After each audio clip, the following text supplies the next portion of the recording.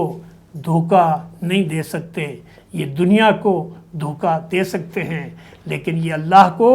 دھوکہ نہیں دے سکتے۔ یہ مومنوں کو دھوکہ دے سکتے ہیں اور ان کے سامنے اپنی پارسائی کا زوم اور پارسائی کا ڈھونگ رچا سکتے ہیں، لیکن اللہ سے ان کی کوئی بات چھپی ہوئی نہیں ہے، اور ان کی جو خود ان کی زندگی کے طور طریقے ہیں وہی اس بات کے گواہ ہیں کہ یہ اپنے لیے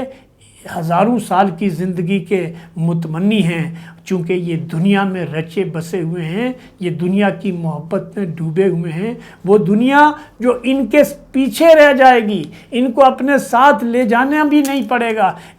لے جا بھی نہیں سکتے ہیں، وہ سارے کی ساری پیچھے رہ جائے گی۔ جیسے نبی صلی اللہ علیہ وسلم نے فرمایا ایک حدیث میں کہ انسان کے لیے جب موت کا وقت آتا ہے تو وہ فوراً کہنے لگتا ہے کہ یہ میرا مال بھی لے لو، یہ بھی لے لو، وہ بھی لے لو، وہ بھی قربان کر دوں، اور پھر دعا خواہش کرتا ہے کاش مجھے کچھ اور وقت مل جاتا، میں خوب اللہ کی راہ میں خرچ کرتا، میں اللہ کی بندگی اور عبادت کرتا۔ لیکن اللہ تعالیٰ کہتا ہے، اللہ کے نبی صلی اللہ علیہ وسلم فرماتے ہیں کہ اللہ کہتا ہے کہ اب تو یہ مال جو تم نے ساری زندگی محنت کر کے خون پسینہ ایک کر کے چوری اور ہیرا پھیری کر کے بنایا ہے، یہ سب مال تو اب وارثوں کا ہے، اب تمہارا اس کے اوپر کوئی حق نہیں ہے، اب تم اگر اس کو دینا بھی چاہو تو تم دے نہیں سکتے کیونکہ اب تمہارا ٹائم پورا ہو گیا ہے۔ تو اللہ سے دعا ہے کہ اللہ تعالیٰ ہم کو اس زندگی میں آخری نبی صلی اللہ علیہ وسلم کے طریقے اور اللہ کی کتاب قرآن مجید کو سمجھنے،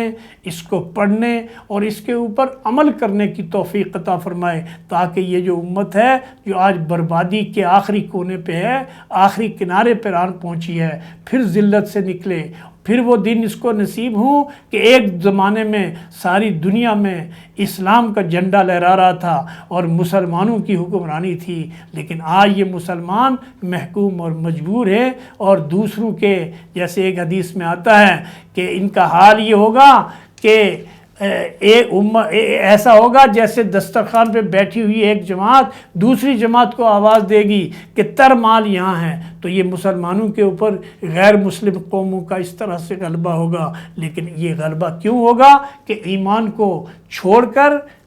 کفر اور شرک کو اختیار کیا جائے گا، بدعت کو اختیار کیا جائے گا، اللہ کی کتاب کو پس پش ڈال دیا جائے گا، اس کو صرف تعویذ کے لیے، اس کو صرف مال کمانے کے لیے اس کے علماء جو ہیں وہ فرقوں میں بانٹ دیں گے امتوں کو، اور امت برباد ہو جائے گی۔ اللہ سے دعا ہے کہ ہماری اس امت کو جو آخری امت ہے، اللہ کے رسول صلی اللہ علیہ وسلم کی امت ہے، قرآن کی حامل امت ہے، اس کو قرآن کا محافظ بنایا گیا ہے کہ یہ قرآن کو پڑھنے والی، قرآن کو دنیا تک پہنچانے والی ہوگی، اور آج اس کا حال یہ ہے کہ 99% اس کی جو پاپولیشن ہے وہ قرآن سے نابلد ہے۔ اقول قولی ھذا استغفر اللہ لی و لکم وسائر المؤمنین۔